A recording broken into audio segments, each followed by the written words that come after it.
Now, there are many stories about princesses, and many people who think they know what it means to be a princess. This story is a reminder that things are not always what they seem. Once upon a time there was a powerful queen who was used to getting what she wanted. She accepted nothing less than the best, and she also wanted nothing but the best for her son. She only clothed him in the finest suits, only fed him gourmet foods, and hired the smartest teachers in all the land to educate him. So when it was time for him to be married, she told him, "Son, you deserve the best woman in the whole world. Do not settle for just any pretty face. A prince must be married to a princess," she told him, as he listened intently. "But remember," said the queen, "a real princess is not just the daughter of a king and queen. A real princess is delicate and refined, and eats only the finest foods. She is well educated, and reads only the greatest books and poems. She wears the loveliest dresses, and carries herself with grace and dignity. And the first thing you will notice, a real princess has the voice of an angel." With that, the prince set off with his servants in search of his princess. After he had traveled for several days, he reached the nearest kingdom. When he came to the castle, he introduced himself as the prince of the neighboring kingdom. When he met the king and queen, they were immediately impressed by how handsome and polite he was. They thought right away that it would be a good idea to introduce the prince to their daughter, a princess who was not yet married. They brought the prince to the princess's study, where she was busy reading poetry as a servant fixed her hair. The prince was happy to see that she was very beautiful, and she smiled at the prince as he greeted her. "Hello, princess," said the prince. "Hello," squawked the princess, her voice hoarse and cracking. Are you all right, princess?"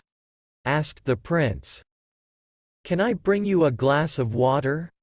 "No, I am not thirsty," replied the princess, smiling politely. "Well, it was lovely to meet you," said the prince nervously. "I must be going, it is very late." As he left, he felt badly for leaving abruptly, but he reminded himself of what his mother said, "A real princess has the voice of an angel." The good part was that it was actually not late at all. The prince had plenty of time to set out for the next neighboring kingdom, where he again found the castle and asked to meet the king and queen. Again, he was so charming that he was immediately invited to meet the unmarried princess of the kingdom. This time, the king and queen led the prince to castle's dining hall. This princess was also very beautiful, but when the prince entered, she hardly looked at him. She was sitting at the table eating like a pig with food dripping from her face and hands. "Hello, princess," said the prince, speaking hurriedly. "It looks like you are very busy, so I'll just leave you alone with your food." He continued on, through valleys and over endless stretches of plains, but at each castle he stopped at, he met only disappointment. Finally, the prince gave up and returned home, still unmarried and very disappointed by his very long journey. When he arrived at his own castle, his mother and father greeted him. The prince told his parents the whole story of his journey. His mother was especially sad for him, but also glad he had not chosen to marry any of the princesses he met. That night, during a terrible thunderstorm, there was a knock at the door. A servant went to go answer the door, and a young woman stood outside, dressed in a heavy cloak, soaking wet from the rain. The prince happened to be walking past. But when he heard the voice of the young woman he stopped in his tracks.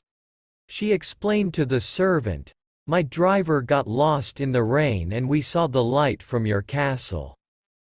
Would you be kind enough to provide us shelter for the night?" She had the voice of an angel, and the prince knew immediately that this must be his princess. He quickly ran up and excused the servant. "Of course you are welcome to stay, good lady," he said, bowing respectfully. "Allow me to take your coat." When she pulled the hood off of her head, the prince thought that she was the most beautiful woman he had ever seen in his life. "Thank you so much, kind sir." The prince was so excited, he ran to go tell his mother what had happened. But right after he told her the story, she scoffed. "My dear son, she is no princess," she said.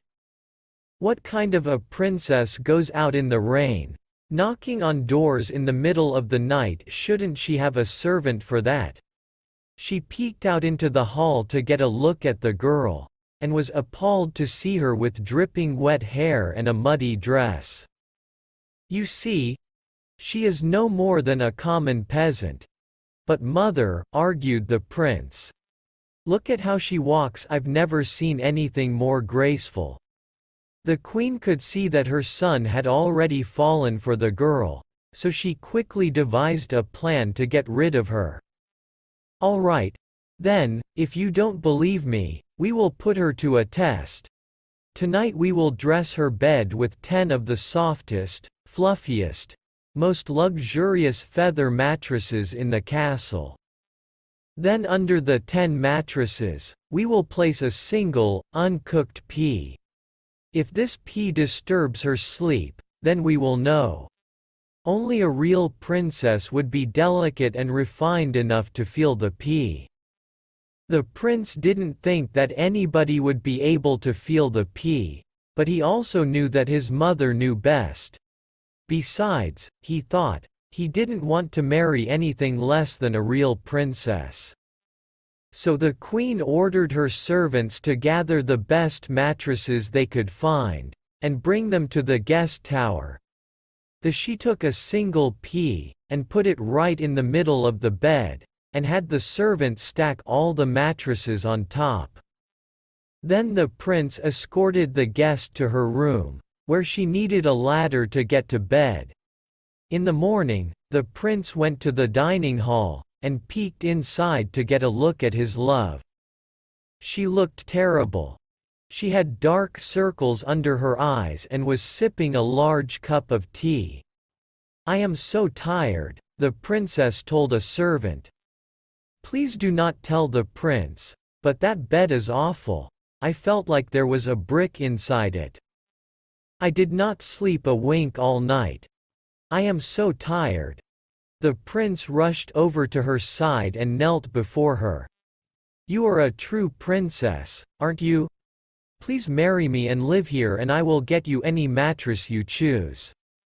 The princess looked shocked but then smiled and said, "Yes, I will marry you, as long as I don't have to sleep on that bed ever again." The next day, after the princess got a good night's sleep without a pea to disturb her, the prince and princess were married. And they lived happily ever after.